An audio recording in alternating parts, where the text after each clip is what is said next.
Olá, amigas e amigos, eu sou Daniel Lousada, livreiro e editor da Leonardo da Vinci, e este é o Subsolo, o podcast de ideias da livraria Leonardo da Vinci e da editora Da Vinci Livros. Mais uma vez, direto do mítico subsolo da Leonardo da Vinci, do centro do Rio de Janeiro, para todo mundo. Estamos aqui hoje no nosso 24º episódio, após longo e tenebroso inverno, como se diz, não é? E, na verdade, está um inverno aqui terrível no Rio de Janeiro. Hoje está 17 graus, esses dias fez 11 graus, nós estávamos comentando aqui, e pessoas ficaram à beira da morte, à beira do óbito. Mas agora, enfim, o frio é uma questão muito séria no Brasil todo, a gente sabe disso, e agora está um pouco mais amena a temperatura aqui. Hoje o Leonardo Cases não está comigo aqui, mas teremos mais uma edição do nosso podcast. Quando eu disse longo e tenebroso inverno, não apenas relacionado à temperatura, mas porque tivemos um intervalo um pouco maior desde o nosso 23º episódio, que foi com a Carly Machado, até a veiculação deste. Mas estamos aqui, quero agradecer a todo mundo que curtiu, compartilhou o nosso último episódio, os demais episódios.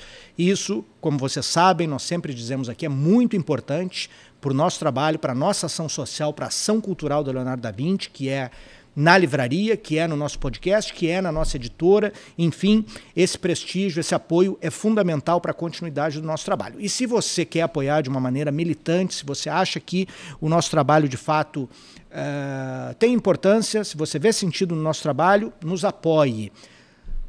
Primeiro, se inscrevendo, por exemplo, no nosso canal no YouTube. E, se quiser, ainda melhor, doando qualquer valor, o valor que você tiver condições neste mês, nos próximos meses, através do nosso e-mail, para quem está vendo no YouTube, está aparecendo aí, que é o nosso e-mail subsolo@leonardodavinci.com.br. Isso é muito importante. Mas vamos ao que interessa. E hoje temos uma plateia aqui, convidados, já vamos falar os nomes deles, mas antes vamos falar o nome, vamos revelar, melhor dizendo, quem é a nossa convidada. A nossa convidada de hoje é professora de História Contemporânea na Université Gustave Eiffel, na França. Aliás, ela acaba de chegar e é por isso que hoje nós abrimos a livraria especialmente para aproveitar a sua vinda ao Rio de Janeiro, mais uma, já esteve aqui conosco outras vezes, mas para aproveitar essa visita e a sua palavra tão especial e importante aqui sobre temas relevantes da nossa história. Muito bem. Ela é autora de um livro que eu posso dizer já clássico, né, sobre as Forças Armadas Brasileiras, chamado A Política nos Quartéis, que foi lançado em 2012, e organizou também os livros Pacificar o Brasil, de 2017, pela Editora Boitempo, e Crise Política e Virada Conservadora no Brasil, de 2021.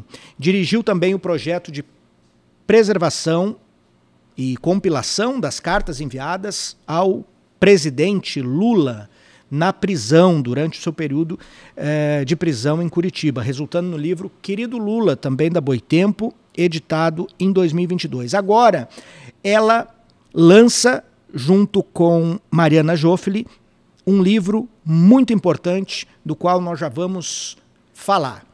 Seja muito bem-vinda a este subsolo, Modi Chihiro. Muito obrigada, boa noite. Obrigado pela sua presença aqui, obrigado pelo seu tempo, por a gente, enfim, ter aí, inclusive, abusado da sua agenda, né?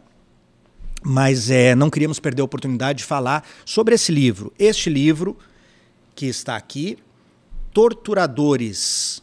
Torturadores, acaba de ser lançado, um livro da Modi, em coautoria com a Mariana Joffeli, pela Alameda, Torturadores, Perfis e Trajetórias de Agentes da Repressão na Ditadura Militar Brasileira. Modi, essa é uma pesquisa, vamos começar aqui de uma forma bastante geral, para a gente depois avançar sobre, de fato, o que vocês descobriram na pesquisa, quais são as principais teses e, enfim, aquilo de fato que o livro traz.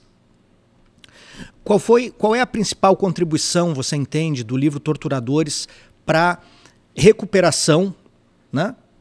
Eu diria muito mais do que preservação, mas para a recuperação de uma memória que, se existe de uma maneira difusa, através de depoimentos, através mesmo, né, se a gente falar da Comissão Nacional da Verdade, mas que de uma forma muito difusa, né, para a gente entender esses agentes da inteligência, esses agentes dos serviços de espionagem, dos serviços, enfim, de Estado, que foram os executores mais diretos, né, nas diferentes cadeias de comando, mas na execução de fato da tortura, para entender o papel desses agentes na nossa história, em particular na história da ditadura militar brasileira. Eu diria que essa pesquisa e o livro trazem essencialmente dois resultados. Um é um pouco uma resposta um pouco ao lado, é o fato de mostrar que é possível pesquisar esses agentes. Ou seja, que esses personagens que fizeram tudo quando detinham o poder para desaparecer da história e da memória coletiva, para não tornar visíveis os seus crimes, para não responder da justiça, para não aparecer nos livros de história, existem muitos arquivos para escrever o que fizeram e quem foram. Então, o primeiro resultado, porque não é um livro exaustivo, é um livro que mostra fontes. O grande número de fontes acessíveis que permitem a muitos historiadores, depois de nós, de escrever com mais detalhes o que foi exatamente o lado humano dessa repressão. Então, isso é o primeiro resultado. A possibilidade de mais pesquisas, enquanto existe a ideia de que quem deixou a possibilidade de escrever a sua história foram as vítimas, os opositores, os guerrilheiros, porque quiseram falar, deixaram seus arquivos pessoais, quiseram que essa história fosse contada. O poder militar quis anistia e também esquecimento. E organizaram o esquecimento durante a ditadura e depois. Mas não conseguiram. Não conseguiram porque deixaram muitos arquivos burocráticos, e muita gente acabou falando. Não só as vítimas, mas também os próprios agentes. Então, o primeiro resultado é isso. Uhum. O segundo resultado, mais do conteúdo da pesquisa, é mostrar como o poder militar, a ditadura militar brasileira, teve um projeto muito articulado de formação, de criação de um Estado policial. De formação e treinamento dos seus agentes, de criação de escolas, de cursos, de uma carreira específica que acabou criando uma espécie de arma dentro das Forças Armadas, especialmente dedicada à repressão política. E isso foi um processo extremamente bem sucedido.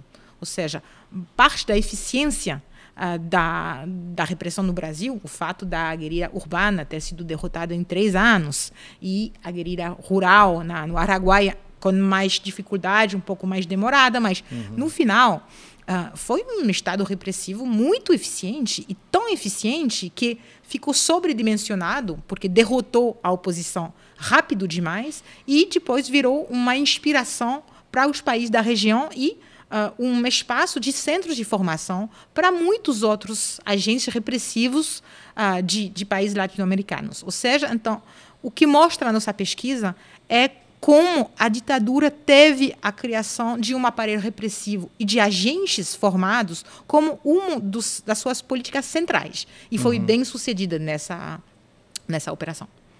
Perfeito. Essa montagem dessa estrutura pós-golpe de 64, como ela se deu, né? Você tem logo em 64, eu não lembro qual o ano de criação do SNI, mas é logo... 64. É 64, é logo em seguida. Uhum. Mas você tinha algumas, enfim, eu acho que a Marinha tinha já o Senimar, que não sei se chamava Senimar, mas já tinha um centro de informações, assim, por aí. Mas a montagem desse aparato repressivo se deu, sobretudo, a partir de 64, né? De inteligência, de espionagem, de infiltração. Como é que foi esse processo? E, em complemento, quando é editado o AI-5, né? Quando a gente marca ali a repressão mais feroz às organizações armadas e depois, enfim, a partidos também que lutavam na luta de massas, essa estrutura já estava toda montada? Como é que ela era?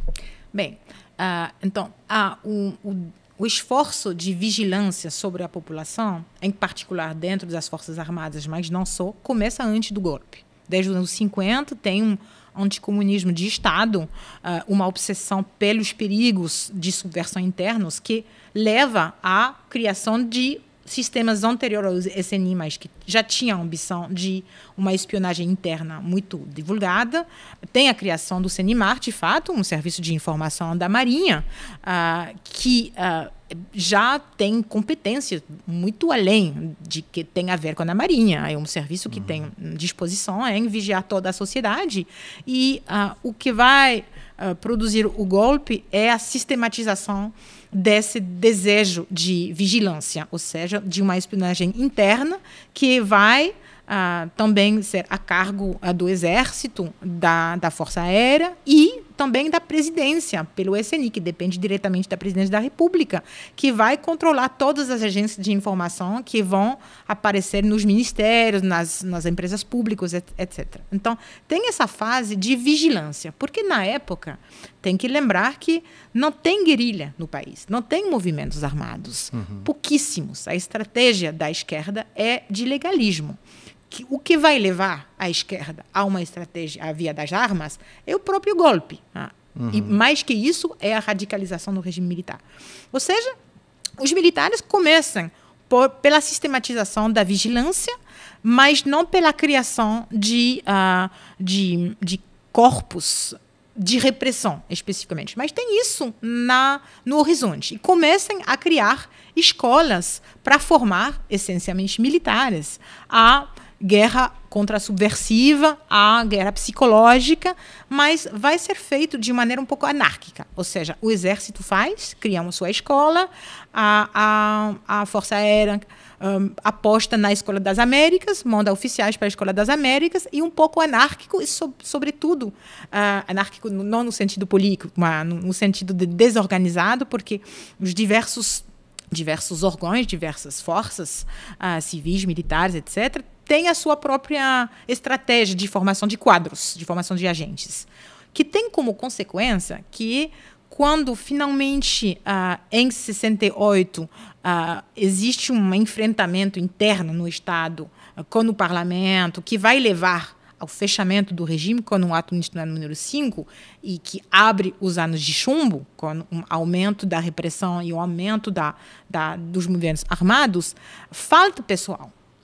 E vai faltar o pessoal, ou seja, as primeiras ações armadas têm para enfrentar elas, quadros espalhados que têm conhecimento teórico, mas não têm suficientemente gente para aplicar e para utilizar os batalhões de PM, batalhão de polícia civil, de luta contra roubos de furtos, ou batalhão de polícia do exército, todas essas pessoas que não foram formadas em massa a essas práticas contra-insurrecionais.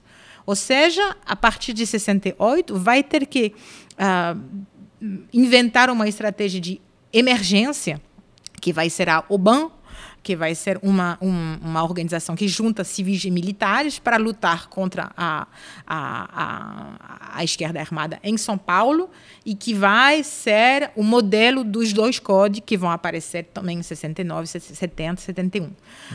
Então, tem diversas fases que mostram que tinha a ideia de construir um Estado policial, mas, no final, a desorganização dessa estratégia levou a uma improvisação em 69, 70.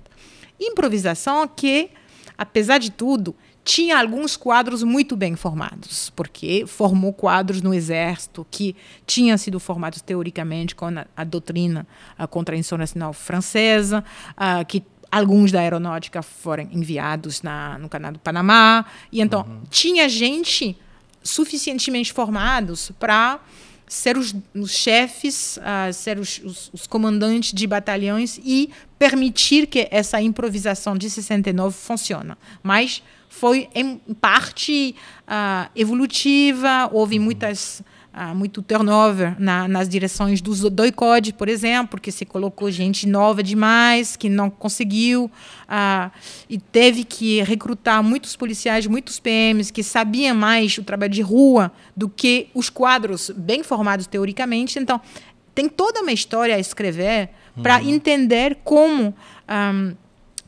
é uma janela sobre como funciona um Estado incluído sob um regime ditatorial, onde tem conflitos internos, o peso tal general, a rivalidade entre duas forças, duas armas, que vai levar a essa poliarquia que leva à improvisação de 69, que, apesar de improvisada, vai permitir a construção do sistema dos doicode, que vai ser muito eficiente na luta contra os movimentos armados urbanos.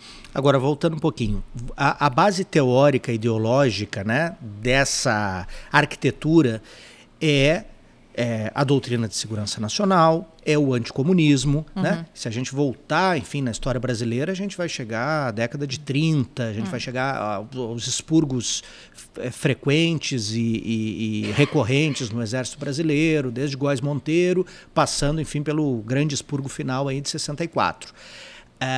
Como é que se formou? Você acredita que essa base ideológica já estava madura em 64 para a montagem disso? Existiam todas as condições teóricas e ideológicas, pensando nas Forças Armadas, sobretudo, para a montagem desse aparato? Então, eu diria que o anticomunismo e até a doutrina da segurança nacional são mais ideologias do que doutrinas. Tem diversas palavras para pensar bem.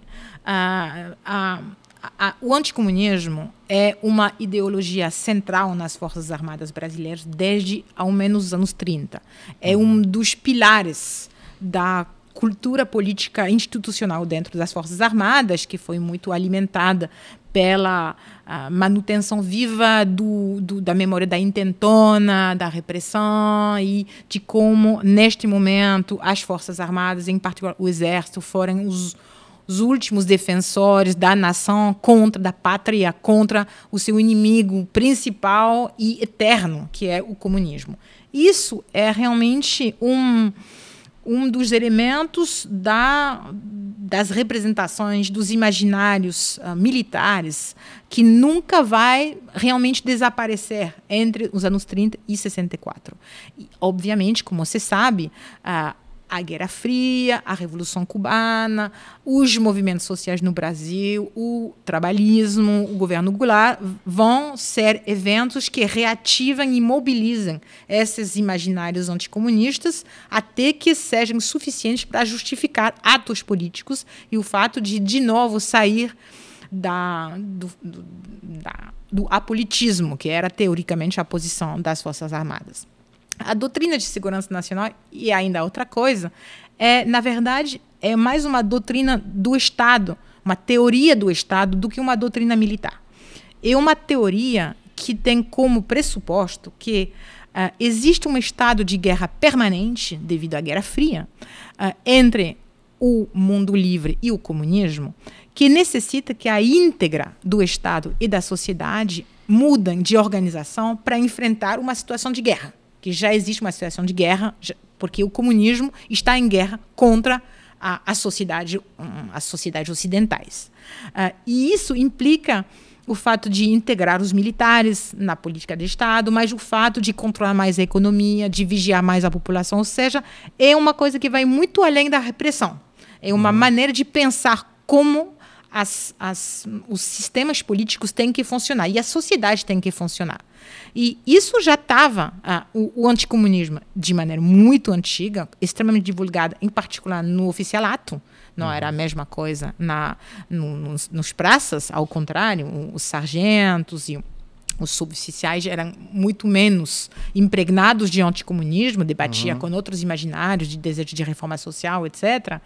Mas no oficialato tinha um anticomunismo corporativo extremamente forte em 64, e o oficialato foi pouco dividido, na verdade, em 64, aderiu ao projeto do golpe. A doutrina de segurança nacional foi, na verdade, divulgada nos meios militares. Em 64, tinha alguns imaginários, mas os comandantes, os quadros, as escolas tinham já integrado a doutrina de segurança nacional, mas não era uma coisa que servia para participar do regime militar. foi divulgada depois do golpe. Então, é um pouco... Justificou na ESG, na Escola Superior de Guerra, o fato de ter que fazer um golpe, mas não foi uma motivação para os agentes de baixo. E tem mais uma camada, que são as teorias contra-insurrecionais, que é outra camada, que são doutrinas militares, ou seja, doutrinas de emprego das forças. Em tal situação concreta, o que tem que ser feito no campo de batalha. E isso é uma doutrina militar. E as teorias contra-insurrecionais, ou contra-revolucionários, contra-subversivas, são as mesmas palavras para a mesma coisa, quase a mesma coisa, é de entender, bem, quando tem manifestações de rua, de massa e greve, é a etapa 1 de um processo que vai levar, inevitavelmente, à etapa 5, que é a Revolução Comunista. E a doutrina contra-revolucionária é uma maneira de identificar, numa situação, num contexto político-social, elementos que permitem imaginar, prever o que vai acontecer em termos de processo revolucionário e indicam como reagir. Como reagir contra a manifestação, contra a greve, contra a propaganda comunista, contra movimentos armados, como tratar a população, como tratar os guerrilheiros, como torturar, etc. Ou seja, tem esses 3 níveis imaginários muito antigos, uma maneira de pensar o Estado, que foi realmente um monopólio das elites e que governaram segundo a doutrina de segurança nacional, e as teorias contra-insurrecionais que começaram a ser divulgadas no oficialato no início dos anos 60, em boa parte importadas da França, e que foram a maneira de pensar da polícia militar, de todos os níveis hierárquicos das Forças Armadas nos anos 60 e 70. Então, é um pouco complexo, mas é uma boa maneira de Sim, entender. A França tem uma contribuição essencial, né? Isso me fez lembrar um filme fabuloso, né? Acho que está no YouTube, está disponível, que é A Batalha de Argel, do Ponte Corvo, né? Agora, muito bem, isso tem essa base, tem essa longa duração, digamos assim, né? De constituição, né? E de solidificação ideológica, se eu posso resumir, das Forças Armadas, né? E desse bloco, né? Aí desse bloco aí de poder. E isso chega no golpe de 64 dessa forma. Isso contrasta muito com esse mito que inclusive é utilizado para justificar e para eximir, enfim, agentes e perpetradores aí, das responsabilidades, contrasta com esse mito de dizer que o porão, né, era autônomo, ou ele estava por fora, ou ele era incontrolável, ou que ele era controlado justamente apenas por policiais de baixa patente, etc. E em decorrência disso os excessos foram cometidos, etc. O que a tua pesquisa revelou sobre isso? A gente está diante, ou falando de outra forma, os torturadores eram sádicos e psicopatas que, enfim, encontraram um golpe para chamar de seu e aí deram vazão às suas taras, ou eles, na verdade, foram agentes justamente desse sistema muito bem montado, arquitetado, racional e com resultados bastante identificáveis, com objetivos bastante identificáveis? Bem, obviamente, a conclusão da nossa pesquisa é que havia uma intenção do lado do poder de produzir uma máquina repressiva eficiente, e esses agentes foram integrados nessa máquina, ou seja, não é a repressão e a tortura de massa, não é o resultado de atos isolados por sádicos. Isso é uma coisa absolutamente óbvia. Houve um projeto de Estado de uma repressão segundo os conceitos e da doutrina contra-insurrecional, que necessitava atos de extrema violência, incluindo tortura sistemática e maus tratamentos e violações contra direitos humanos de massa, sistematicamente aplicados. E tinha que achar gente para aplicar. Essa gente também estava muito ideologizada, com uma variedade, incluído que a gente mostra no livro, e no meio dessas pessoas, na sua maioria muito ideologizada, tinha sádicos que permaneciam nessas situações, nessas missões, também por sua personalidade sádica. Mas o que o livro mostra, o que a nossa pesquisa mostra, é como um Estado se organiza e recruta e forma e acha gente para virar um Estado repressor. E não é a história das pessoas, é a história do Estado, como o Estado se organiza para virar isso. O que as pessoas, as motivações das pessoas, o que esses agentes têm na cabeça para aceitar cometer esses crimes, é uma coisa que é mais difícil de acessar diretamente pelas fontes que a gente achou. Porque essas pessoas não aceitaram falar com a gente e, quando se expressam publicamente, produzem uma legenda sobre eles mesmos, sobre o que querem que seja contado, que os camaradas escutam, que seja escrito, e não as motivações reais. Mas a gente conseguiu reconstruir o que foram as motivações desses agentes e sabemos que, em alguns casos, toda uma geração de uma escola foi integrado numa ação repressiva.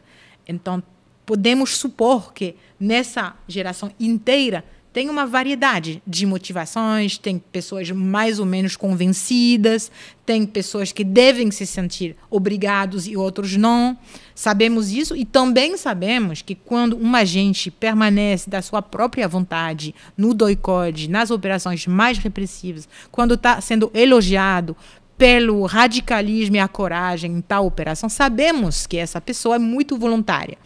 Então, temos indícios nas fontes da variedade de motivação. O que sabemos, por certo, é que essa produção de um aparelho repressivo foi um projeto de Estado. Vocês identificaram se havia a busca por características? Quais seriam as características do torturador, né? Bem, o que a gente... Complementando, desculpa, as habilidades ou mesmo a formação antes dessa integração das polícias. Uhum. Então, a estratégia em que partiu dentro do Exército foi de formar oficiais que eram oficiais da elite da sua geração, ou seja, convites para integrar a DOI-CODE nos primeiros anos foram feitos, em particular, a bons oficiais, que chegaram nos primeiros na escola de aperfeiçoamento, na ESEM, às vezes, nas escolas militares. A promoção de 69 da ESEM, do último ano, foi integralmente colocado na repressão, depois as 5, porque eram considerados a elite da corporação, que tinha sido bem formada às teorias contra-subversivas, e isso permitia ser um bom combatente contra a subversão. E a estratégia foi bastante... teve como ponto de partida isso. Não um perfil psicológico das pessoas, mas um perfil escolar. E uma coisa que foi falado muito, de que era coisa de subordinados, de sargentos, de suboficiais que torturavam, etc., é uma contra-verdade.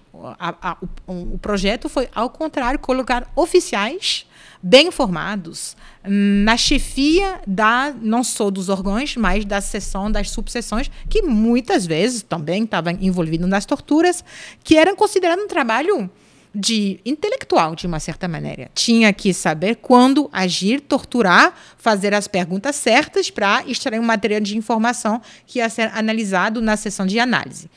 Os subordinados, os sargentos, estavam na rua, estavam na sessão de assalto, estavam com a arma na mão, onde corriam mais risco, porque os oficiais torturando não corriam risco nenhum. Então, tinha uma hierarquia de tarefas não absoluta. Tinha sargento torturando também e tinha oficiais na rua. Mas a ideia era que um trabalho para os melhor formados e mais alto na hierarquia. Só que, mas não sei se eu já antecipo as perguntas ulteriores, foi percebido que não era suficiente, que muitas vezes, muito bem informados teoricamente, alguns oficiais não sabiam fazer as perguntas e não sabiam exercer a violência, e teve que integrar policiais com experiência de bater para aumentar o volume das equipes de tortura. Mas aí, se tiver que guardar uma ideia, é que quem tinha a missão de produzir informação pelos atos de violência na sala de tortura, eram os melhor formados, que eram essencialmente os oficiais. Agora, pelo que eu entendi, você disse que isso era um prestígio, né? Ser convidado naquele momento, enfim, participar da missão, desse momento. Isso também redundava num benefício econômico, salarial? Eles eram promovidos nesse sentido? Bem, o que sabemos tinha um prestígio, primeiro, pela recepção de uma medalha, que é a medalha do Pacífico com palma, que foi exclusivamente atribuída, em um certo período, aos agentes da repressão que se destacaram em operação de risco, não necessariamente de atos de tortura, mas muitas vezes as pessoas circulavam. Então, quem recebeu a medalha do Pacífico com palma nessa época, que era a condecoração mais prestigiosa das Forças Armadas, teve essa condecoração por causa da participação na luta contra a subversiva, que já é um sinal de como esses agentes estavam colocados no imaginário da corporação da época. Também tinha uma imagem que aparece muito nas memórias das pessoas, incluindo as pessoas que não eram agentes, eram pessoas que não utilizavam farda, que não utilizavam o cabelo cortado curto, que tinha uma vida mais menos arregrada pelo ritmo militar. Então, dentro das Forças Armadas, a gente estuda essencialmente exército no livro, porque a gente trabalhou a partir de fontes do exército, ou seja, eu não posso falar muito sobre marinha, sobre aeronáutica, nem sobre polícia civil ou polícia militar. Mas tinha esse prestígio dos combatentes num exército que nunca combateu de verdade, que combateu pouco. Uma geração que não combateu na Itália, mas para essa geração não houve guerra. Um mundo cheio de inimigos que nunca se pode combater. Desta vez, sim, se combate de verdade o inimigo comunista. Então, quem faz tem esse prestígio, que a medalha também confirma. Quanto a remuneração, é uma coisa que não aparece nos nossos arquivos e que não é muito explicitado nas testemunhas.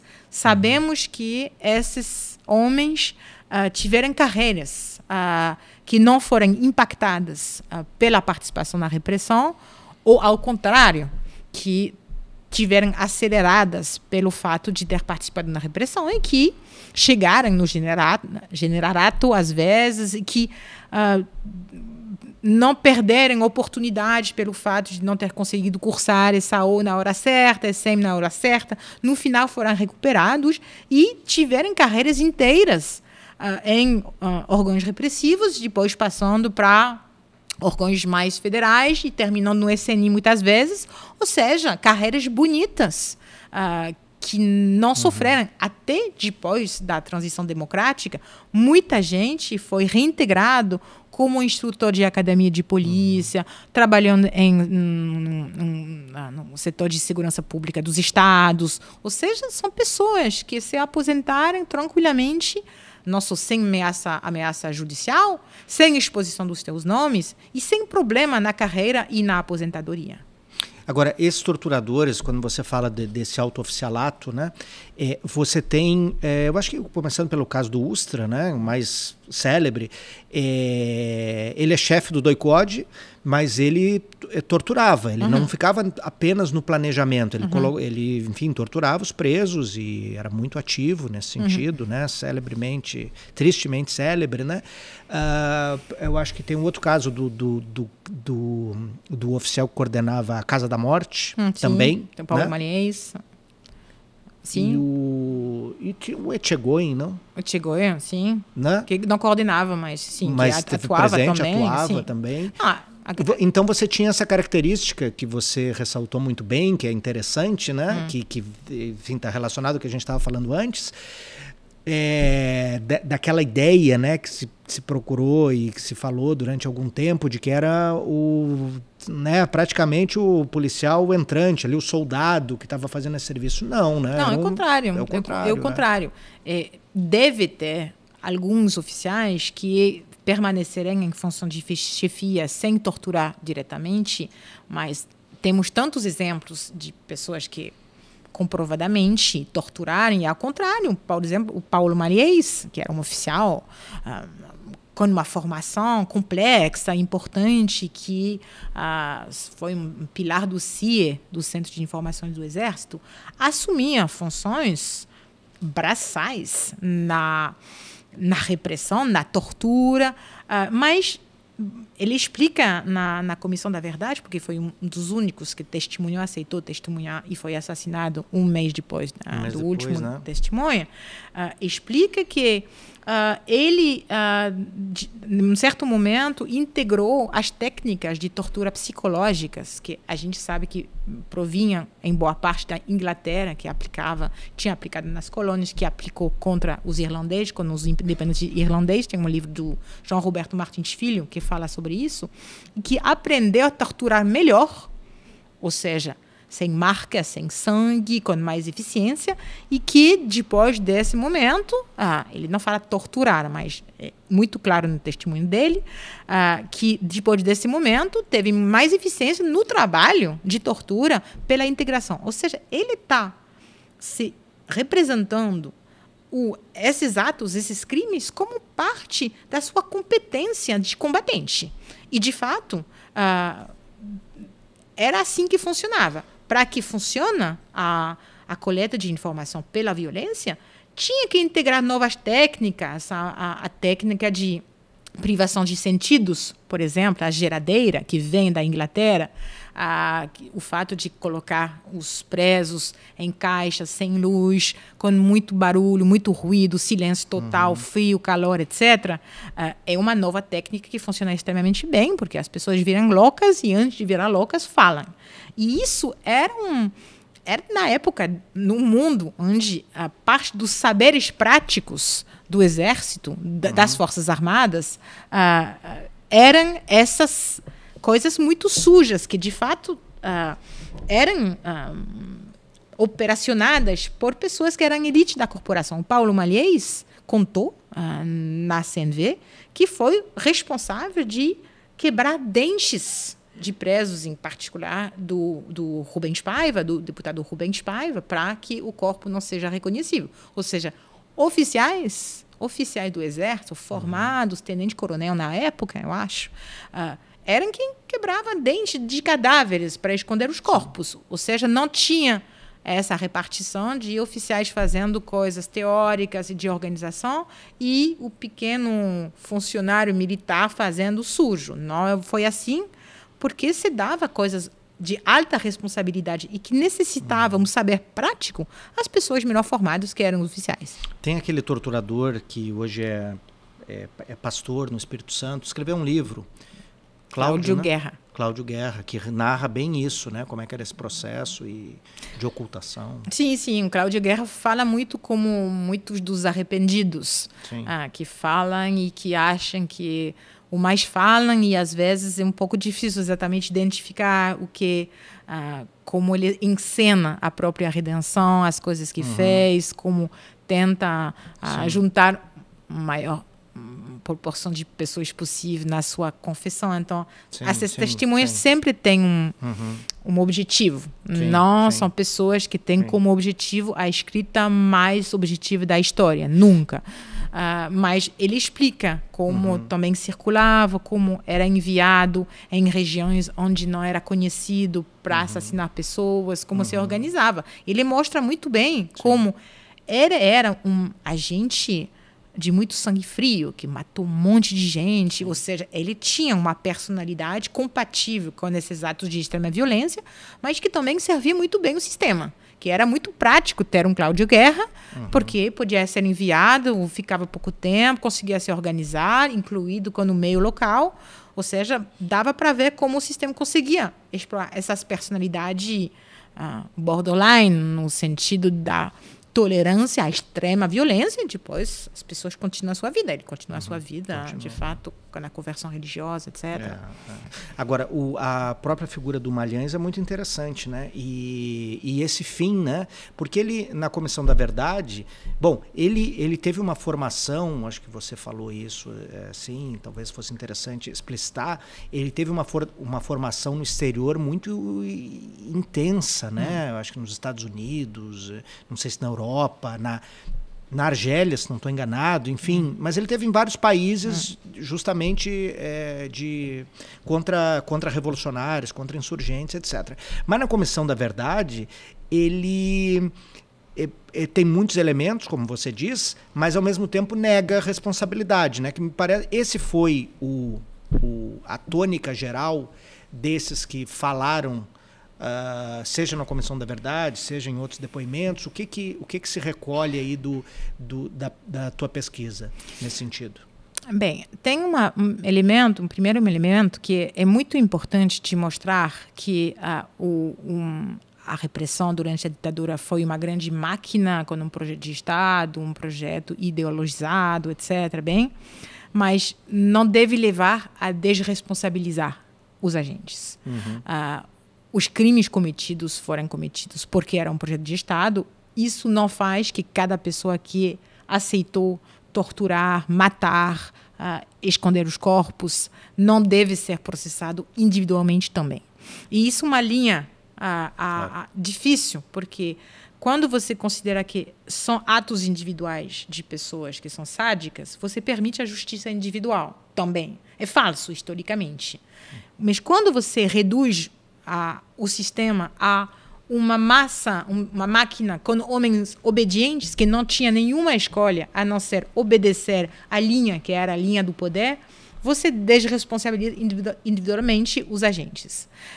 E o que a gente mostra é que foi um sistema que empregou gente que fizeram o que fizeram de maneira essencialmente voluntária, com uma alta taxa de ideologização, alta tolerância à violência e que tem que ser responsabilizados individualmente por seus atos.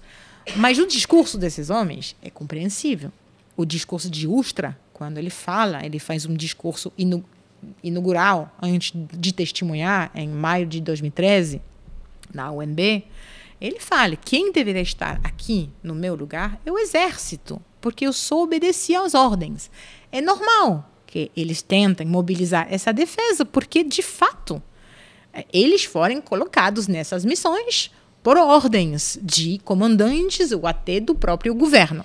E é a resposta sistemática. E o Malhães não só fala que eram missões profissionais, ele tinha que obedecer, militar que tem que obedecer, tem que aceitar missões, tem que ganhar as competências para fazer bem as missões, e que ele fez muito bem, ele fez na altura dos países desenvolvidos, ele tem uma autoestima muito alta, o Malhães, ele acha que torturou bem, escondeu bem cadáveres e teve um bom trabalho de informação, etc., e ele se coloca nesse mundo ocidental, na Guerra Fria, que, de fato, torturava, em particular, as potências coloniais, que foram as primeiras produtoras, não só de doutrinas, quanto de técnicas de contra-insurreição, ou seja, principalmente a Grã-Bretanha, na Malésia, e a França, na Indochina e na Argélia, que eram consideradas grandes democracias no imaginário da época e que foram responsáveis, os seus exércitos foram responsáveis não só de crimes terríveis, quanto da exportação das suas técnicas e doutrinas justificativas desses mesmos crimes. E o Malhães fala isso. O Malhães fala, todo mundo fazia, Estados Unidos fazia. Ele acha que fala, a Inglaterra, essa grande democracia que todo mundo admira, fazia isso e ensinava. Por que eu estou aqui respondendo dos meus atos? E, de uma certa maneira, é compreensível que ele responde assim. Que não deve levar ao fato de considerar que deve ser anistiado por seus atos, porque cada um é responsável dos seus atos e dos seus crimes. Mas é interessante de ver. E interessante também de ver uma coisa que a gente percebeu numa parte da pesquisa, como é muito difícil escutar essa fala. essas pessoas não falam, geralmente, falam que querem manter o silêncio ou se recusam a aparecer. E quando um fala, e vai ser assassinado muito provavelmente por causa disso, é impossível para os membros da Comissão da Verdade escutar a visão do mundo dessas pessoas. Sim. A única coisa que era possível de escutar dessas pessoas era: eu fiz isso naquela data e o corpo está neste lugar. Isso. O fato de explicar como fui formado, todo mundo fazia, eu fui influenciado, obedecia, acreditava nisso, é uma maneira de ver o passado que não consegue ser integrado na narrativa coletiva, porque é difícil de integrar. Porque é difícil de ver uma gente ser, ao mesmo tempo, um homem, às vezes, de 25, 30 anos, que tem que obedecer para continuar a carreira que ele escolheu, mas que também acredita que é bom, porque ninguém se arrependeu. E esse corpo de homens estava tão ideologizado que até hoje não tem quase ninguém que se arrepende. Só alguns convertidos a alguma coisa, mas são exceções. Todo mundo acha que fez o que tinha que ser feito e fez bem. Então, é complicado de pensar as duas realidades, homens obedientes, também convencidos e, de uma certa maneira, assumindo pessoalmente a responsabilidade dos crimes de extrema violência. É interessante isso, né? Essa duração aí e essa coerência, porque eu acho que há pouco tempo, a coisa de 1 ou 2 semanas, eu vi uma notícia sobre um padre argentino que acompanhava as torturas, enfim, etc. Tem vários depoimentos incriminando, e é a mesma tônica, né? A mesma justificativa, né? Essa mesma justificativa aí, e essa mesma leitura do passado, né? E a sua fala também me faz lembrar a frase do Aimé Césaire, né? No fim da ideia de civilização da Europa sempre tem um campo de concentração, né? Então você pode pegar o próprio nazismo, né? Os campos de concentração, tudo isso nesse empreendimento colonial, né? Terrível aí, enfim, isso já está bastante documentado, não tanto quanto deveria, né? Porque a indústria editorial é dominada pelos liberais, então a gente tem aí figuras e processos, enfim, muito encobertos ainda. Mas um outro ponto a gente falou dessa base, né, dessa influência, dessa formação, inclusive de oficiais, a partir do exterior. Mas o Brasil, ele foi aí, aqui no Cone Sul, né, o primeiro golpe de Estado, né, dessa onda de golpes de Estado, em 64. Então, naturalmente, ele formou um saber, né, guerrilheiro, contrário à esquerda, enfim, de repressão, etc. Esse aparato repressivo e esses torturadores dividiram o conhecimento deles e formaram outros torturadores na Argentina, no Chile, no Uruguai. Como é que foi esse processo? Bem, tem que lembrar que quando a guerrilha do Araguaia está sendo derrotada em 74, o Brasil, o poder militar no Brasil, ganha uma imagem do poder que conseguiu derrotar guerrilha urbana e guerrilha rural, enquanto o resto do continente estava começando a enfrentar por ditaduras anticomunistas repressivas. Então, primeiro elemento. Segundo elemento, neste momento, tem uma quantidade de centros de formação, um volume, uma capacidade de receber policiais ou militares a formar enorme. Em Manaus, no Centro de Guerra na Selva, e na ESNI, na escola do SNI, na Escola Superior de Informações, que foi criada em 71, e, na verdade, começa a poder conseguir produzir pessoas formadas já quando não precisa mais no Brasil. E essas duas escolas, entre outras, vão ser núcleos que vão receber muita gente de fora e vai ter intensas circulações, que a gente só deu alguns elementos para começar outras pesquisas que a gente não fez, para ver como essas pessoas voltam nos seus países, com que tipo de formação, para fazer o quê. Essa pesquisa a gente não fez, mas o que a gente sabe é que quando, na verdade, o Brasil entra na distensão, a abertura lenta, gradual e segura do Geisel, em 74, de maneira contraintuitiva, vira o modelo da repressão eficiente para o resto do continente. E não só um modelo, quanto um país onde é possível vir a se formar. Então, de fato, tem que ver além da história nacional para fazer a história do Brasil nesta época. A história do Brasil entre 74 e 78 não é o Brasil que vive uma abertura, que não se sabe onde vai, é também o Brasil que tem uma capacidade muito importante de inspirar e formar a gente que estão atuando no Uruguai, no Chile, na Argentina e que está desenvolvendo uma repressão feroz.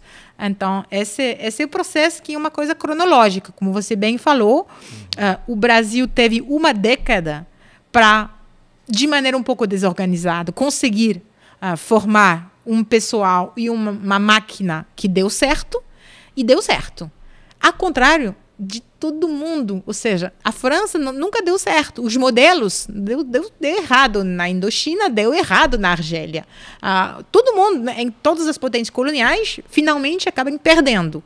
E o Brasil, que se inspirou dessas potências coloniais, conseguiu virar um modelo para o resto do continente, para os quadros militares do resto do continente, e por isso que a gente fala de hub brasileiro, de lugar onde as pessoas vão e vêm, se formam e exportam depois a doutrina brasileira ou a experiência da repressão brasileira, mas não posso falar muito mais que isso porque a gente não pesquisou essa parte pós-74. Um ponto que vocês abordam é com relação às listas, né, de torturadores, o papel que elas tiveram, enfim, houve várias listas aí a partir da década de 70, a primeira 77, 78, alguma coisa mais assim. Mais cedo que isso, 75. 75? A primeira 75. Do jornal Em Tempo, né? Não, as publicações em Tempo, 78, mas as primeiras divulgações de listas por presos políticos, a primeira é de 75. 75.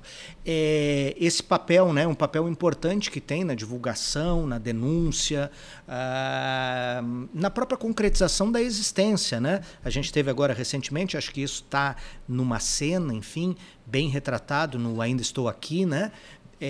A existência de uma dada situação, você dá concretude àquilo, né? Um desaparecimento político, etc, etc. A gente abordou aqui também numa entrevista com a Flora Daemon e o Lucas Pedretti, que lançaram um livro sobre a Folha, o papel ativo da Folha de São Paulo, do Grupo Folha na repressão, enfim, apoio material, inclusive, como foi importante nomear isso, dizer que havia presos políticos, simplesmente citar essas palavras, e que foi o Estado de São Paulo, né, que apoiou também, etc., mas tinha uma postura, menos danosa do que a da Folha naquele momento. Muito bem. Como é que você vê isso agora, a sua perspectiva, né? Como é que você vê essa... Você acha que isso é uma característica da cultura brasileira, né? Ou da história brasileira, melhor dizendo, esse ocultamento de determinadas realidades, ou que essas realidades são explicitadas sempre de uma maneira muito demorada e dolorosa? E eu lembro especificamente uma ação que eu acho muito pedagógica, né? E libertadora, de certa forma, que que eu acho que há algum tempo não é feito, mas que foi feito com relação aos repressores, aos torturadores, que é o esculacho popular, onde a juventude vai e, na frente das casas onde as pessoas moram, né, onde aqueles velhinhos, eventualmente simpáticos, etc., e mostram que ali há uma pessoa que matou, que torturou, que estuprou, etc., etc. Como é que você vê isso? Você acha essa uma questão? Bem, primeiro, eu vou falar um pouquinho das listas, porque é uma coisa muito interessante que fala muito de uma contradição desse processo histórico do Brasil. Porque existem listas com nomes de torturadores. Tem mais de 1.300 nomes de agentes da repressão que foram denunciados por vítimas, familiares, advogados, jornalistas, exatamente entre 75 e 85. Por que isso foi possível? Por que isso não existe na Argentina? Por que não existe no Chile? Por duas razões. A primeira razão é que, no Brasil, a maioria das pessoas torturadas sobreviveu. Houve uma repressão que foi baseada no projeto de destruir as pessoas, de torturar, de conseguir informação, mas de não assassinar sistematicamente ou não assassinar em massa, que foi o projeto argentino, de matar as pessoas. Só que muita gente sobreviveu e falou falou frente à justiça, incluído a justiça militar, foi que criou a documentação Brasil Nunca Mais, e falou para advogados. Segundo elemento, uma grande parte da repressão no Brasil foi dentro dos quadros legais, não foi clandestina. Ao contrário, na Argentina, contramodelo. Ou seja, no Brasil, você sequestrava, você mandava para o DOPS, para o DOI-CODE, se torturava alguns dias ou semanas, depois oficializava a presença, atribuía um advogado e existia um processo, a pessoa ficava na cadeia. Porque era uma repressão que negociava permanentemente com a extralegalidade e mantinha não só uma fachada, mas também uma certos traços isolados, mas funcionando de um Estado de Direito, que é a característica da repressão no Brasil, que não é uma maneira de negar a existência da repressão, que é uma maneira que foi muito eficiente de reprimir uma oposição. Isso permitiu que pessoas sobreviveram e falaram para outras pessoas, em particular seus advogados e os seus familiares que não estavam presos, que permitiam o fato de que agentes que tinham como projeto de nunca aparecer na história, por isso os utilizavam em nome de guerra, codinomes, que eram delegado, se fazia chamado de capitão, que era tenente, se fazia chamar de delegado, ninguém falava o nome de verdade, etc. Tinha esse projeto de nunca ter a identidade revelada por medo da justiça. Não deu certo, porque o próprio modelo de repressão permitiu denúncias de massa. E essas denúncias, e a última contradição, tinha os nomes, tinha as denúncias, tinha gente para testemunhar, tinha todo o material possível para a justiça e nunca houve justiça. Ou seja, é um processo muito contraditório que não foi feito de maneira a permitir um esquecimento tão grande que não permite justiça. Ao contrário, o processo judicial teria sido fácil, de uma certa maneira, mas, por muitas razões, a cultura da conciliação, a capacidade da oposição de se focar sobre outras batalhas, o fato também de que muita gente sobreviveu e que é mais fácil de sobreviver numa nova ordem a um passado de tortura do que é o fato de ter perdido toda a tua família, e que quem puxou o processo de justiça no Brasil foram as mães de desaparecidos, as avós de bebês que foram roubados porque tinham uma energia do desespero, que também foi um elemento que permitiu esse tipo de transição com justiça. Mas tem esse fenômeno que é completamente contraditório, que é a possibilidade de ter acesso à identidade dessas pessoas, às trajetórias, aos perfis sociopolíticos, socioprofissionais. Há muita coisa, dá para fazer tanto história quanto justiça, já que não houve justiça, que ao menos tenha história. Foi um pouco o nosso projeto com a Mariana. Sim, sim. Mas isso acho que é bastante... Tá em linha com o que é a história brasileira. Essa conciliação e essa... Enfim... a ausência da justiça de transição, acho que está em consonância aí com a nossa história, né? A gente vê quantos repressores, apesar desse desconhecimento, apesar dessa característica que você citou, acabaram ainda sendo punidos na Argentina, aqui a gente vê, né, que é o nosso caso mais próximo, né? E como no Brasil, tendo tudo isso, e processo, etc. E vão morrer sem punição. E vão morrer, nenhum, né? Nenhum. Não tem nenhum torturador que foi... Não, porque estão apelando, e o Ustra foi condenado e morreu antes do final das possibilidades de recorrer. Então, nunca sofreu nenhuma condenação de fato. Não, e pago pelo Estado, pago por nós. E quando não houve justiça de transição com justiça, houve um processo de reparação, a Comissão dos Mortos Desaparecidos, Comissão de Anistia e Comissão da Verdade, ou seja, que tenta... cuidar da situação das vítimas, e a Comissão da Verdade, que foi a mais ambiciosa, que teve, além da reparação simbólica do que tinha sido a experiência das vítimas, o fato de ter uma narrativa oficial da presidência sobre os crimes cometidos, expôs os agentes que foram convocados para testemunhar, houve uma abertura de arquivos, houve uma lista de responsáveis, a gente viu o papel que a comissão teve no processo político geral, porque não tem dúvida de que participou da coalição contra Dilma Rousseff no processo que ela sofreu. Parte da adesão de setores conservadores das Forças Armadas ao golpe contra Dilma foi diretamente ligado à convicção desses setores, que a Comissão da Verdade era a comissão do revanchismo, comissão da inverdade, comissão da calúnia, e que a responsabilidade direta era Dilma. Ou seja, muita pouca justiça, quase nada de ambição em termos de justiça de transição, e quando acontece finalmente, tarde, discreto, tem as consequências que tiveram sobre o mandato da Dilma, não tenho nenhuma dúvida sobre isso. Mas essa visão existia dentro do próprio PT, né? Eu lembro aqui, nosso cliente, morreu há alguns anos, o embaixador Samuel Pinheiro Guimarães, ele foi claro uma vez, ele disse que não era o momento de se fazer, que aquilo ali complicou as coisas todas, era uma posição dentro do governo também. Sim, mas não era o momento, é fácil dizer isso em 2014. Quando começou a ser debatida a lei de acesso à informação, era em 2009, 2010. Ao contrário, era um momento de... Era a transição Lula-Dilma, ao contrário, a taxa de popularidade, o primeiro mandato da Dilma tinha uma força política muito grande. E quando abriu a Comissão da Verdade, em maio de 2012, ao contrário, existia um consenso.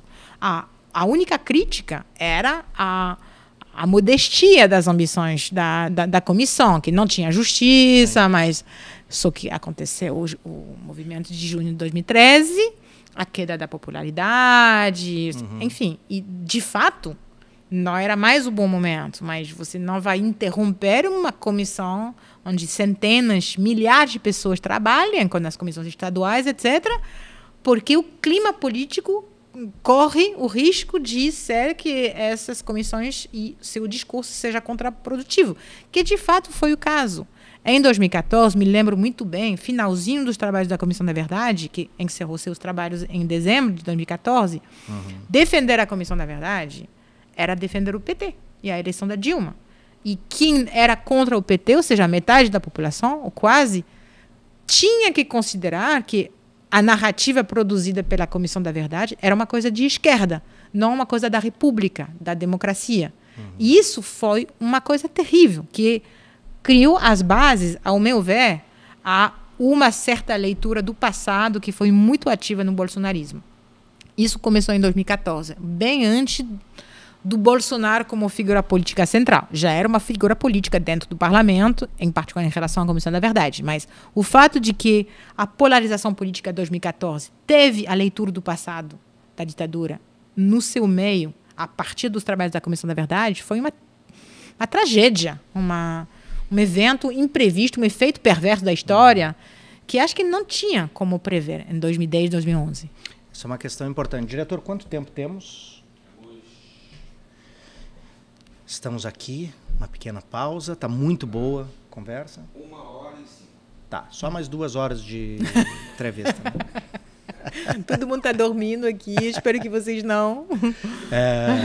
Mas, continuando agora, encaminhando para o final, sobre a Comissão Nacional da Verdade. Primeiro, que você fizesse um balanço muito resumido, né? O que você acha do resultado, no sentido mais amplo possível, da Comissão Nacional da Verdade. E se, por outro lado, né, como se disse, se a Comissão da Verdade não teve um efeito colateral, que foi colocar em relevo essas figuras, olhando agora, claro, em retrospectiva, por conta da ascensão do bolsonarismo, mas colocar essas figuras de torturadores, que eram figuras anônimas, que estavam, enfim, na burocracia, aposentados, na verdade, já, mas, enfim, que não eram celebridades. Mesmo o Ustra já tendo lançado um livro, 2 livros, né, lançou, mas é uma figura muito obscura, né? A Comissão da Verdade, inadvertidamente, não colocou foco nessas figuras, não acabou colaborando, né, sem querer, para que eles se tornassem celebridades da extrema-direita, que depois foram catapultadas pelo bolsonarismo. A gente tem um célebre voto aí do Bolsonaro no golpe contra Dilma, depois teve a celebração do Ustra aí durante o governo Bolsonaro e virou item aí de consumo e tudo mais. Como é que você vê isso? Bem, eu não acho que viraram celebridades. Só o Ustra virou. O Ustra virou um símbolo, mas um pouco isolado. Não sei se você pode citar, além do Malheiros, as 130 pessoas que foram chamadas, ninguém virou uma figura política de relevo. Então, não acho que houve, felizmente, esse efeito de criar um monte de heróis e mártires. Mas é complicado expor pessoas tendo o desejo de criar uma imagem, de expor a imagem de criminais sem justiça. Porque é difícil, por que são chamados? Para que se confessem e se arrependam dos seus crimes, não vão confessar, não vão se arrepender.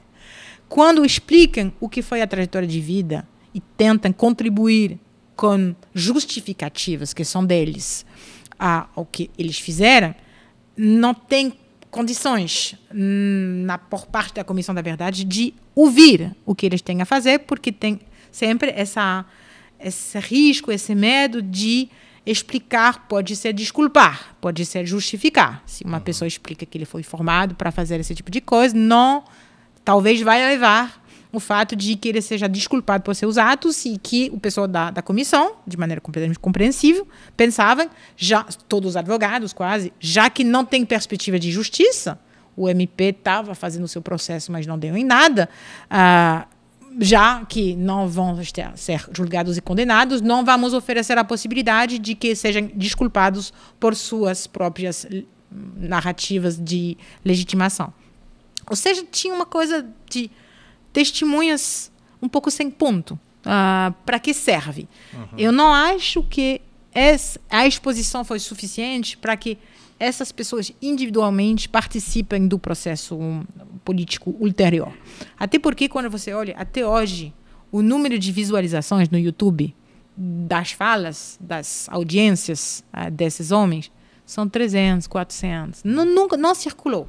A única pessoa que realmente teve a visibilidade foi o Ustra, incluído o Ustra, a imagem do Ustra que todo mundo conhece, que está nas camisetas, nas canecas, etc., é a imagem do Ustra de óculos escuros testemunhando na Comissão da Verdade. Ou seja, a foto é a foto da Comissão da Verdade. Ou seja, simbolicamente importante. Sim. O nosso herói é ele e o nosso herói é o herói maltratado pela esquerda revanchista. E vamos utilizar essa foto. Mas eu acho que é um processo isolado e que, no final, o efeito perverso da comissão é mais amplo do que a única figura dos torturadores. É uma reabilitação da violência repressiva e da ditadura em geral, que teve como heróis esses agentes. Mas é um discurso geral que é parcialmente ligado ao fato de que, na época, setores da extrema-direita consideraram que tudo que tinha a ver com a Comissão da Verdade era do PT, era ligado ao Lula, ao Dilma, e que tinha que rejeitar todo esse mundo, todo esse discurso, todo o universo mental, incluído de direitos humanos, de recusar a ideia que direitos humanos era uma categoria essencial na democracia. E tudo isso, não acho que a Comissão da Verdade foi responsável de maneira importante, mas contribuiu a colocar uma lista de elementos como elementos que eram de esquerda, ou seja, comunistas, revanchistas, que eram a fala dos meios de militares aposentados de extrema-direita desde os anos 80. Sim. E, bem, quanto aos resultados da Comissão da Verdade, talvez a gente saia um pouco do nosso roteiro, mas acho que teve o mérito de sintetizar o que a gente sabia sobre a repressão durante a ditadura, um pouco antes, mas durante a ditadura. houve muitos problemas, houve inovações, por exemplo, em relação à repressão contra povos indígenas, contra populações homossexuais. Tem volumes que foram resultados de pressão dos movimentos sociais para que essas repressões específicas entrem no relatório da comissão, mas, de uma certa maneira, também por causa do contexto político muito perturbado, não é um resultado, não traduz a vivacidade historiográfica até da época, que, em particular, fica repetindo com razão que o fato de ter uma lista de 434 vítimas, que são os mortos e desaparecidos, como sendo as vítimas da ditadura, colocando nas sombras as dezenas de milhares de torturados, tanta gente que foram vítimas também nos seus corpos, na sua privação de liberdade, privação de emprego, privação de soldo militar quando eram militares.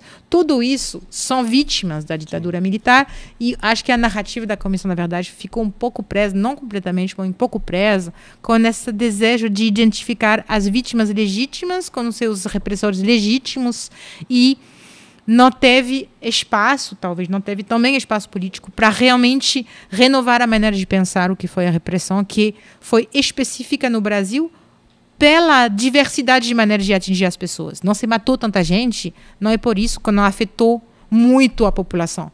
E se ficar obcecado na lista dos mortos, não vai falar suficientemente com esses 434 mortos, porque para entender a repressão tem que entender muito mais, em particular, tem que entender outro tipo de vítima nos seus corpos, nas suas vidas. Esses estudos que vêm sendo feitos, por exemplo, com relação à participação das empresas, né?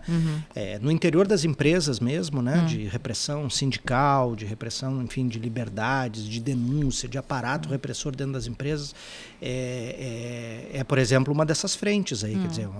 Claramente. E a repressão ao povo pobre, às periferias, aos negros, e que continuou, né? Enfim, aparece pouco, né, em alguns momentos, mas que funcionou a todo vapor aí, e continuou funcionando depois, né, com outras características, nos esquadrões da morte, hoje são as milícias e etc. A opressão que a maioria do nosso povo continua sofrendo. De uma certa maneira, essa narrativa reproduz um imaginário de uma sociedade desigual, onde as vítimas mais identificadas são as vítimas que eram membros de organizações armadas, muitas vezes de classe média, branca, e que as pessoas que ou têm todos os mortes que a gente nem identificou, porque eram pobres demais, periféricos demais, rurais demais. Então, houve mais de 400 mortos por razões políticas. E também a enormidade da repressão social, que aumentou durante a ditadura, e a repressão contra os reprimidos de sempre, que não aparecem e continuam não aparecendo. Aparecem nas pesquisas, mas não... Desde o primeiro momento, os trabalhadores rurais, os trabalhadores organizados... Antes do golpe. Antes do golpe, sim, a repressão contra os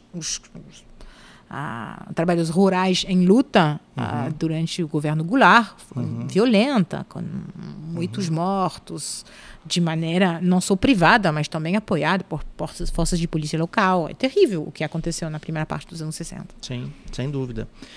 Muito bem. Penúltima pergunta, mais ou menos aqui. Lei da anistia. Em 2010, o STF, né, negou novamente a revisão, né, teve uma posição de não revisão da lei da anistia, da proposta de revisão da lei da anistia. Você acredita que a lei de anistia ainda pode ser revista? A Comissão Nacional da Verdade ainda pode... Isso é dado por condições políticas, né, que parecem não existir nesse momento, mas como é que você entende aí essa negativa do STF, as justificativas também para isso? E se você vê alguma perspectiva da gente ter alguma justiça, pelo menos no campo da memória, né? De algo, de um reconhecimento, nem que isso não seja exatamente, até porque vários deles já morreram, enfim, não vai ter nenhum efeito prático, mas ter uma justiça, pelo menos em memória das vítimas, né? Eu acho muito improvável, justamente porque a justiça contra pessoas ausentes não pode ter nem a validade legal, nem o efeito público como processos nos 10 anos que seguem um período repressivo. E não estou vendo. Eu diria que 6 meses atrás eu teria sido extremamente pessimista sobre qualquer maneira de reintegrar a luta das narrativas sobre a ditadura como uma das batalhas do campo progressista. Até porque, em março de 24, o governo federal desistiu de comemorar o aniversário do golpe, que era imprevista. Poucos dias antes, os 60 anos do golpe, as comemorações foram canceladas pelo governo federal como uma medida conciliatória em relação às Forças Armadas, essencialmente, e os setores mais conservadores. Significava que não era uma batalha a levar para o governo federal e depois disso houve o sucesso do filme Ainda Estou Aqui, houve esse fenômeno de adesão ao discurso, apesar de algumas críticas, mas uma coisa que ia além dos setores que defendiam uma memória, o direito à justiça e à memória, etc. E isso, para mim, foi um pouco incompreensível, mas acho que não sou a única. Como tanta gente aderiu e colocou esse discurso de condenação sutil, bem feito, do Walter Salles, da repressão, como um elemento que era para defender. Então, esse país, felizmente, é um pouco imprevisível. Mas eu não estou vendo a esquerda atualmente, já com tantas dificuldades, em tantas batalhas, não só socioeconômicas, mas também culturais, ressuscitar o tema da ditadura como um tema que justifica tantos enfrentamentos. Eu gostaria, mas não estou vendo isso como uma coisa que vai parecer uma batalha interessante, até porque não sei se mobiliza tanto as novas gerações. Mobiliza. E também o filme indica que mobiliza mais do que eu teria imaginado. Mas novas gerações progressistas exigem um reconhecimento da exterminação da população negra das periferias, da taxa de homicídio, do desaparecimento pela polícia. Isso são batalhas atuais também, mais do que a justiça dos crimes da ditadura, que já tem 50, 60 anos de tempo passado. Então, não acho.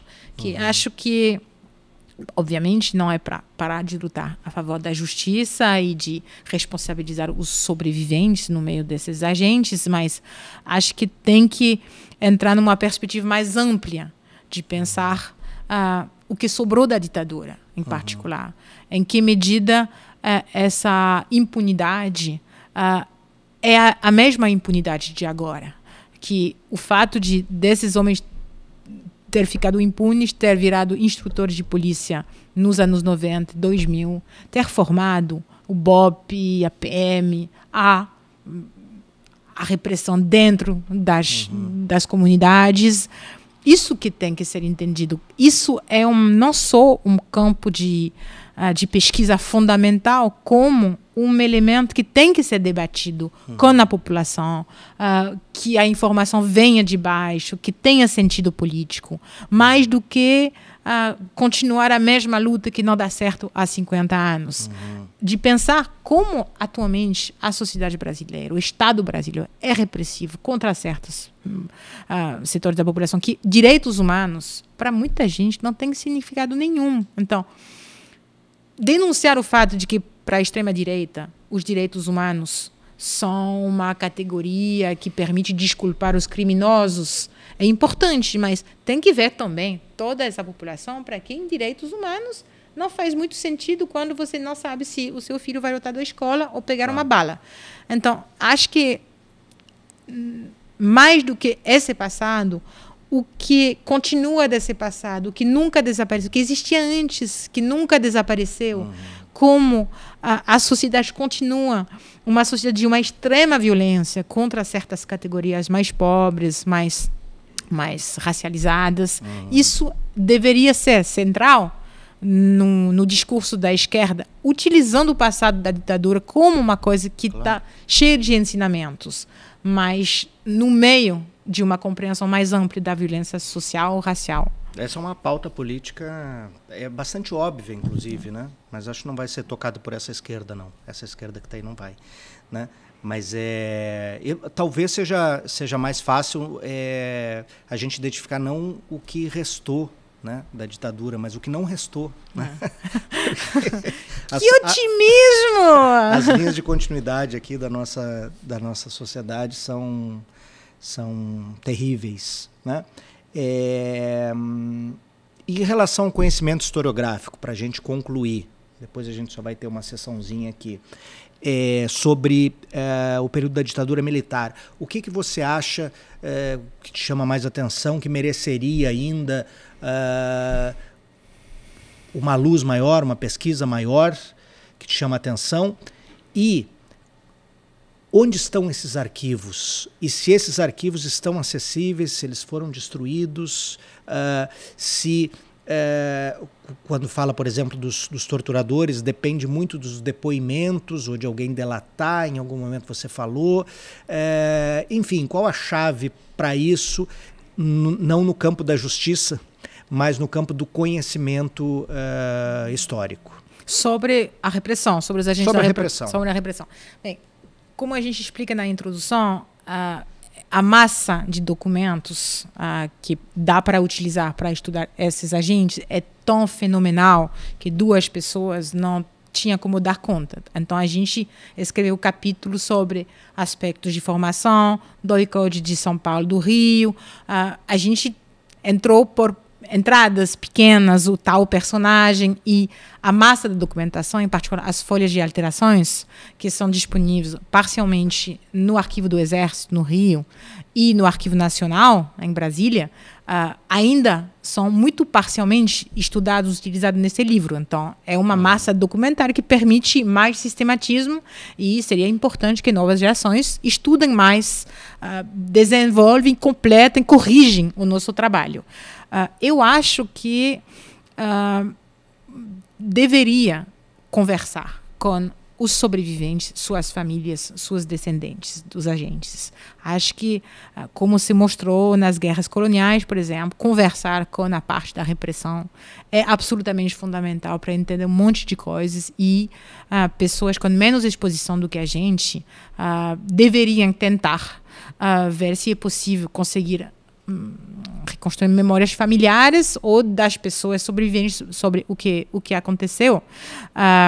E, bem, depois disso, depende do que você quer escrever. Se você quer continuar desenvolvendo o perfil dos torturadores, ou se quer estudar o legado, o que sobrou ou não sobrou, seria muito importante de ver, primeiro, as circulações internacionais e como, da época, como divulgou práticas técnicas no continente, até nos anos 80, no final dos 70, nos 80, e como esses homens, suas práticas, sua experiência, as doutrinas que justificavam os seus atos, continuam alimentando toda a formação da segurança pública no Brasil nos anos 80 e 90. Ou seja, ver os programas das escolas de polícia militar, quem ensinava, a partir de que tipo de referência, que manual, quais eram as palavras utilizadas, que ações eram cobertas, em que medida isso reproduzia coisas cobertas durante a ditadura. Ou seja, uma parte que a gente não trabalhou, que é o depois. Os anos 80, 90, 2000, para ver as pessoas, tipo, essas pessoas se aposentam, mas formarem gente que ainda estão ativos. Isso é fundamental para conectar o presente e esse passado, porque por causa da anistia e por causa da incitação ao esquecimento, não houve nenhuma ruptura na carreira dessas pessoas e permitiam uma conexão absoluta entre a repressão desta época e algumas maneiras de reprimir na atualidade. É, justamente, um grande campo de pesquisa aí. Aliás, nós vamos lançar em 2026 um livro do Coronel Ibis Pereira sobre a política de segurança no governo Brizola, né, que foi uma tentativa, né, frustrada, né, no final das contas, aí, de revisão aí de muitos dessas permanências aí de longa duração, né, na segurança pública, enfim, desse viés autoritário, de desrespeito aos direitos humanos e de racismo e etc, etc. Muito focada na figura do Brizola e do Coronel Cerqueira. Um abraço, Ibis Pereira, o seu livro vem aí. Muito bem, Modi, um prazer conversar contigo, muito esclarecedor, espero que tenha sido também para todo mundo que está nos ouvindo, nos assistindo. O livro tem muito, isso está muito mais desenvolvido, importante. Torturadores, perfis e trajetórias de agentes da repressão na ditadura militar brasileira. Livro da Modi Shiryu, eu sempre fico inseguro. Shiryu. E da Mariana Joffre, pela editora Alameda. Então o livro está aqui, está disponível na Leonardo da Vinci. Nos próximos dias, quando esse programa for ao ar, na verdade já vamos ter feito, mas o evento, para nossa alegria, vai ser aqui na Leonardo da Vinci, com debate também. Está tudo muito mais desenvolvido aqui, esses tópicos, alguns dos tópicos, né, que nós elaboramos. E, antes de encerrar, duas coisas de surpresa, que a gente gosta, na verdade, de surpreender aqui os nossos convidados. Primeira coisa essa não é tanto a surpresa, é uma surpresa que os nossos apoiadores aqui já sabem, porque a gente faz sempre, então é velha, né? Mas a primeira é o seu interesse de pesquisa pelo Brasil. Como é que ele surge? Bem, foi um acaso da vida. Eu viajei por razões pessoais no Brasil no momento de escolher um tema para o meu mestrado. E, na verdade, tenho um pouco de vergonha, mas tinha 19 anos, não sabia que tinha existido uma ditadura militar no Brasil. Porque desde a França, eu venho de uma família de militantes comunistas, mas as ditaduras visíveis desde a França eram a chilena e a argentina. Porque tinha muitos exilados, tinha mais denúncias quando eu era pequena dos crimes contra os direitos humanos, então não sabia que tinha existido uma ditadura no Brasil. Fica tranquila, porque tem gente aqui que também diz que não tem, inclusive deram um nome para isso, ditabranda, né? É como se não tivesse ditadura. Então foi por isso que eu comecei a estudar a ditadura e no início eu estudei os exilados, a circulação dos exilados a partir de arquivos do DOPSI, porque era um personagem pelos quais sentia uma fascinação, uma admiração também, era combatente contra regimes que desde o meu imaginário de adolescente, tendo crescido com avós e pais comunistas, tudo que tinha sido colocado como um futuro desejável foi completamente quebrado e também escurecido pelo que eu entendi do que eram os regimes comunistas e pela queda do muro, queda do leste. E o que sobrava como inimigos de verdade, regimes claramente adversários, eram as ditaduras latino-americanas. Era muito claro que isso era uma luta legítima. Então, isso um pouco a minha história, como de muita gente. Por isso, comecei a estudar a ditadura, os exilados.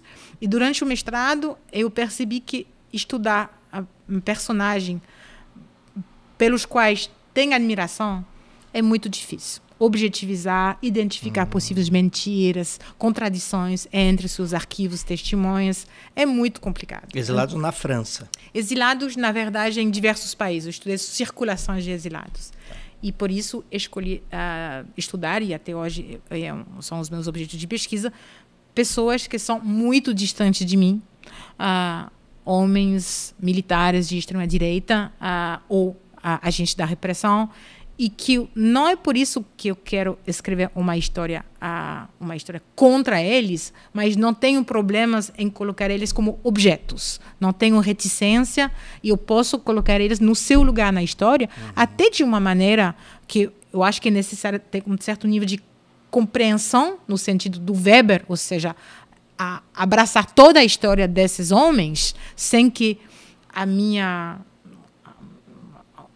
eu diria, a distância que eu sinto, até a repulsão que eu sinto, seja um elemento da minha maneira de pensar. Acho que isso não serve, mas a distância sociopolítica foi útil para que eu possa desenvolver a minha inteligência de historiadora. Então, foi isso. E esse é um tema também que a gente discutiu aqui com o Marcelo Godoy, quando ele lançou o Cachorros, né? A proximidade, né, com esse personagem, o distanciamento, como é que você cria essa relação. E a última, de fato, agora é 3 livros fundamentais no teu processo de busca, na tua busca de entendimento do Brasil. Posso pensar um pouco? Pode pensar. Enquanto isso, eu vou dar alguns recados aqui. Quero agradecer. Hoje nós temos uma plateia aqui. Temos Ernesto de la Serna, isso? Não, Ernesto, deixa eu ver se eu lembro. Boleslavski, da Universidade... do CNRS na França. CNRS da França. Sim. Mas é argentino. É argentino. Torcedor do Boca. Acertei? É isso, a maioria do Boca então já tinha a maior chance. Grande Boca, recentemente tomou o gol de um professor no Mundial, né? Foi um serviço que o Boca fez para o futebol mundial, do Auckland, né? E o professor Rafael Gonçalves, que deu uma saidinha, mas já ele volta, da PUC-Rio, né? Professor Rafael Gonçalves, da PUC-Rio. Então estamos prestigiando aqui o Rafael e o Ernesto. Essa nossa conversa, feita hoje, que é o dia 7 de julho, dia dos BRICS, momento em que esse centro da cidade está completamente vazio, não é, diretor? Mas você, como bom vascaíno, acostumado ao sofrimento, ao frio e à tristeza, está aqui comigo hoje. Hoje não temos cliente, hoje a livraria não abriu. Tudo isso para dar um tempo para a Modi. Sou 3. Não, pode citar mais se você quiser. Se você achar que é 1, também é 1. Não, tenho mais. O problema é escolher acho que o livro que eu acho mais sintético, importante, que realmente foi a minha base de história do Brasil, é um livro chamado Biografia do Brasil, da Helena Starling e Lia Schwartz, que é um grande livro que eu acho... Imagino que vocês têm, o Brasil, uma biografia, que eu acho que um livro realmente super bem escrito, a melhor síntese que tem. Eu acho que para uma estudante, uma pessoa que quer uma entrada na história do Brasil, é um livro absolutamente fundamental.